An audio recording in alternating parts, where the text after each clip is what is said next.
நம்ம நெயில்ஸை கொஞ்சம் பார்க்குறதுக்கு க்ரூம்ட் ஆக்குறதுக்கு ரொம்ப பேசிக்காக சிம்பிளாக என்னென்ன பண்ணலாம் அப்படிங்கிறத பார்க்க போகிறோம். ஸோ அதுக்கு நான் இந்த நெயில் கட்டர் கிட் வாங்கியிருந்தேன். ஸோ இதில் ஒரு பெரிய நெயில் கட்டர், ஒரு குட்டி நெயில் கட்டர், அப்புறம் சைட்ஸ் கட் பண்ணுறதுக்கு டயக்னல் நெயில் கட்டர் 3 இருக்குது. ஸோ இது யூஸ் பண்ணும்போது நம்மளோட எந்த கை, நம்ம இப்போ ரைட் ஹேண்டர் அப்படின்னா ரைட் ஹேண்டில் நெயில்ஸ் கட் பண்ணுறது கஷ்டமாக இருக்கும். ஸோ அந்த டைம் இது ரொம்ப ஹெல்ப்ஃபுல்லாக இருக்கும். ஸோ என்னோடய நெயில்ஸை ஃபஸ்ட் நான் அதோட நேச்சுரல் ஷேப் இருக்கும் தெரியுமா, உள்ளுக்குள்ளே நேச்சுரலாக அதோட லைனிங்க்கு பேரலாக கட் பண்ணி எடுத்துட்டேன். அதுக்கப்புறம் ஃபைலிங்கும் பண்ணிவிட்டு அதை ஸ்மூத் ஆக்கிட்டேன்.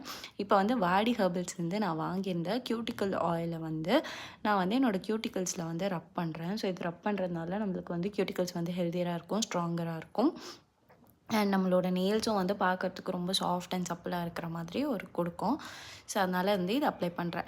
ஸோ இது அப்படியே விட்டாலும் விட்டுறலாம். அப்படி இல்லைனா நெயில் பாலிஷோட அந்த டாப் கோட் கிடைக்கும்ல, வெறும் ஒரு டிரான்ஸ்பரண்ட் நெயில் பாலிஷ், அதை நம்ம அப்ளை பண்ணோன்னா நெயில்ஸ் மட்டும் ஷைனிங்காக தெரியும். அப்படி இல்லைனா நான் என்ன பண்ணியிருக்கேன்னா, நம்ம ஸ்கின் கலருக்கே மேட்ச் ஆகுற மாதிரி ஒரு நெயில் கலர் வாங்கி அதை நம்ம நெயில்ஸில் அப்ளை பண்ணோம் அப்படின்னாலும் சூப்பராக இருக்கும். நான் பிஃபோர் ஆஃப்டர் ஆட் பண்ணுறேன்.